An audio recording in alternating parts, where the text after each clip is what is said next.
বিধানসভা নির্বাচনে ৬৯টি বহুতলে বুথ তৈরি করবে নির্বাচন কমিশন। ৩০০ ভোটার থাকা বহুতলকেই বাছা হয়েছে। দিল্লি নির্বাচন কমিশনে তালিকা পাঠাবে সিইও দফতর।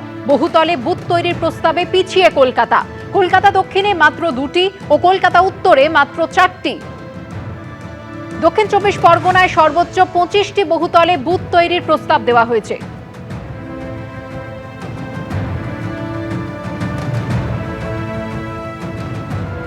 রাজ্যপাল সিভি আনন্দ বোসকে হুমকি মেল। লোকভবনের তরফে দাবি করা হয়েছে বৃহস্পতিবার রাতে রাজ্যপালকে হুমকি মেল পাঠানো হয়েছে। আর এদিকে এই ঘটনার পরে শুক্রবার সকালে রাস্তায় বেরিয়ে পড়েন রাজ্যপাল। ডেকার্স লেনে গিয়ে কথা বলেন সাধারণ মানুষের সঙ্গে। হুমকি মেলের ঘটনায় এক প্রৌঢ়কে আটক করেছে হেয়ার স্ট্রিট থানা। Will blast the governor. বৃহস্পতিবার রাতে এরকমই হুমকির মেল পেলেন রাজ্যপাল সিভি আনন্দ বোস। লোকভবনের তরফে দাবি করা হয়েছে বৃহস্পতিবার রাত ১২:৫৪ রাজ্যপালকে হুমকি মেল পাঠানো হয়। সূত্রের দাবি তাতে ইংরেজিতে লেখা ছিল উইল ব্লাস্ট দ্য গভর্নর, অর্থাৎ রাজ্যপালকে বিস্ফোরণে উড়িয়ে দেওয়া হবে। এই মেল পাওয়ার পরই আরও আঁটোসাঁটো করা হয় সিভি আনন্দ বোসের নিরাপত্তা। কিন্তু কলকাতায় তিনি যে পুরোপুরি নিরাপদ তা প্রমাণ করতে এদিনই শহরের রাস্তায় বেরিয়ে পড়েন রাজ্যপাল। চলে যান ডেকার্স লেনে, চকোলেট উপহার দেন ব্যবসায়ীদের। I am in the street, I am with the people. People can protect me, and the protection given by the people is much more than the protection that can be given by anybody else. I am very happy to come here, be with the people. বর্তমানে রাজ্যপাল Z+ ক্যাটাগরির নিরাপত্তা পান।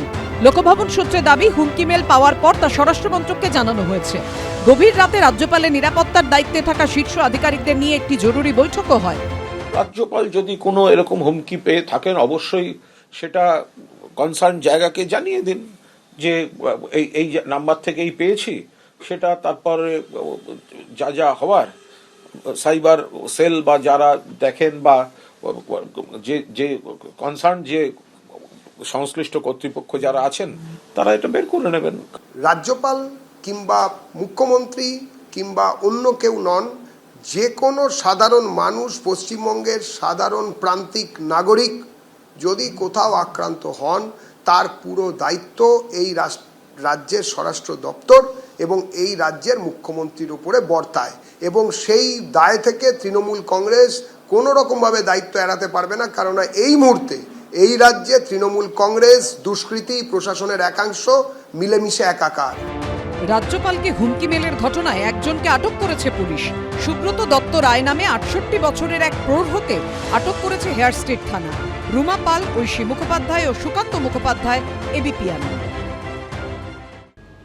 ২০২০ সালে মাস মাইনের আশ্বাস দিয়েছিলেন মুখ্যমন্ত্রী, কিন্তু ৫ বছরেও তা হয়নি।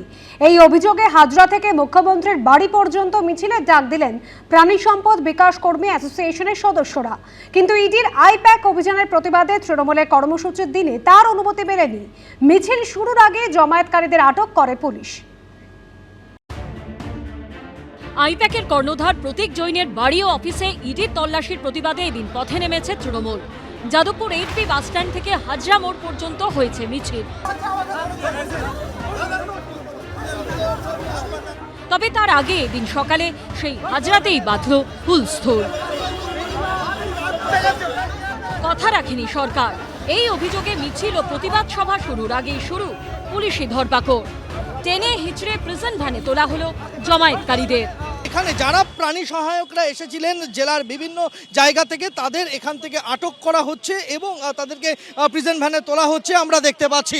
তাদের দাবি যে মুখ্যমন্ত্রী তাদের আশ্বাস দিয়েছিলেন ২০২০ সালে খাতড়ার একটি জনসভা থেকে যে তাদের মাস মাইনের বন্দোবস্ত করবে সরকার। আমাদেরকে জোর করে তুলে নিয়ে যাচ্ছে।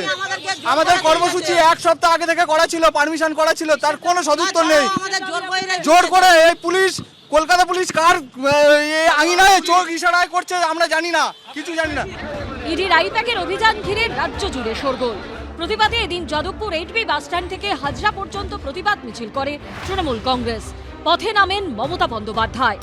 শাসক দলের কর্মসূচি উপলক্ষে এদিন সকাল থেকেই যাদবপুর থেকে হাজরা সব জায়গায় ছিল পুলিশি তৎপরতা। জোরদার করা হয় নিরাপত্তা। অন্যদিকে এদিনই হাজরা থেকে কালীঘাটে মুখ্যমন্ত্রীর বাড়ির সামনে পর্যন্ত মিছিলের ডাক দেয় প্রাণী সম্পদ বিকাশ কর্মী অ্যাসোসিয়েশন। যদিও মিছিলের অনুমতি দেয়নি পুলিশ। এদিন সকালে যখন হাজরা মোড়ে তৃণমূল কংগ্রেসের মেগা জনসভার প্রস্তুতি চলছিল, তখন সেখানে হাজির হন প্রাণী সম্পদ বিকাশ দপ্তরের প্রাণী সহায়ক কর্মীরা। 2020 সালে খাদড়ার জনসভায় রাজ্যের মাননীয় মুখ্যমন্ত্রী তিনি বলেছিলেন যে ওদের একটা মাস মাইনে করে দেওয়া হোক। সেই প্রতিশ্রুতি আজও পর্যন্ত বাস্তবায়িত হয়নি। মাসিক উৎসাহ ভাতা দেওয়া হয় 5,500 টাকা। পুলিশ বলছে এখানে তোমাদের কোনো রকম কোনো ডেপুটেশন কিছু দিতে দেবো না, এখানে দাঁড়াতে দেবো না, বলছে এখানে একটা সভা রয়েছে। ঘটনাকে ঘিরে শুরু হয়েছে রাজনৈতিক তরজা। তারা আন্দোলন করেছেন এই বিশ্বাস নিয়ে যে রাজ্য সরকার তাদের কথা শুনবেন, তাদের আন্দোলনের কিছুটা হলেও অন্তত মান্যতা থাকবে, তারা সেই আন্দোলনের মর্যাদা পাবেন। রাজ্যের এই আন্দোলনকারীদের এবারে ভাবতে হবে যে তৃণমূলের বিরুদ্ধে আন্দোলন করে কোনো লাভ নেই, একমাত্র পুলিশের ধাক্কা খাওয়া ছাড়া।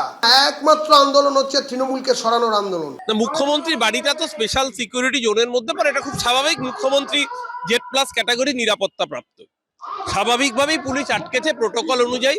প্রাণী সম্পদ দপ্তরের জন্য যে ন্যায্য বরাদ্দ টাকা, সেটা 2022 সাল থেকে পেন্ডিং আটকে রেখেছে কেন্দ্রীয় সরকার। মমতা বন্দ্যোপাধ্যায় তো তাদের পাশে থাকার বার্তা দিয়েছেন, আমরা চাই তাদের পাশে থাকতে। এই অসভ্য বর্বর বিজেপির সরকার, তারা যদি ফান্ড অ্যালোকেশনটা করে দিত, তাহলে আজকে এই দিনটা দেখতে হতো। এদিন কর্মসূচি শুরুর আগেই জমায়েতকারীদের আটক করে পুলিশ। সন্দীপ সরকারের রিপোর্ট, এবিপি আনন্দ, কলকাতা। পাহাড়ি রাস্তায় নিয়ন্ত্রণ হারিয়ে গভীর খাদে পড়ল বেসরকারি বাস। হিমাচলের সিরমৌরে পথ দুর্ঘটনায় মৃত্যু হলো অন্তত 14 জনের। দুর্ঘটনায় আহতের সংখ্যা 35। গতকাল নিয়ন্ত্রণ হারিয়ে প্রায় 100 মিটার গভীর খাদে পড়ে যায় বাসটি। সেই সময় বাসে অন্তত 66 জন যাত্রী ছিলেন। পুলিশ প্রশাসনের পাশাপাশি উদ্ধার কাজে হাত লাগান স্থানীয় বাসিন্দারাও। ঘটনায় শোক প্রকাশ করেছেন রাষ্ট্রপতি দ্রৌপদী মুর্মু, প্রধানমন্ত্রী নরেন্দ্র মোদী।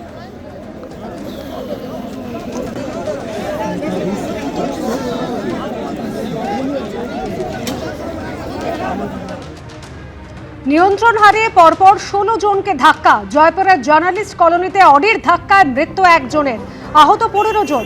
দুটি গাড়ির মধ্যে রেষারেষি চলাকালীন দুর্ঘটনা ঘটেছে, অভিযোগ স্থানীয়দের। একটি গাড়িতে এক পুলিশ কনস্টেবল ছিলেন বলে অভিযোগ স্থানীয়দের। হাসপাতালে 12 জনের চিকিৎসা চলছে। প্রাথমিক চিকিৎসার পর ছেড়ে দেওয়া হয়েছে 3 জনকে। গাড়িটির 4 সওয়ারির মধ্যে একজনকে গ্রেফতার করেছে পুলিশ। চালক সহ বাকি 3 জন পলাতক। প্রত্যক্ষদর্শীদের দাবি, ঘাতক গাড়িটির রেজিস্ট্রেশন দমন ও দিউয়ে। গাড়ির 4 সওয়ারি রাজস্থানের বাসিন্দা।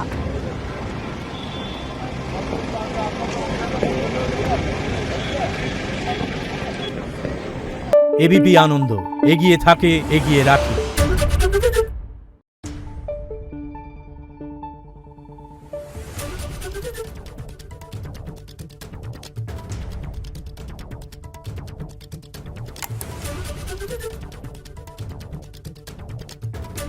Thank you.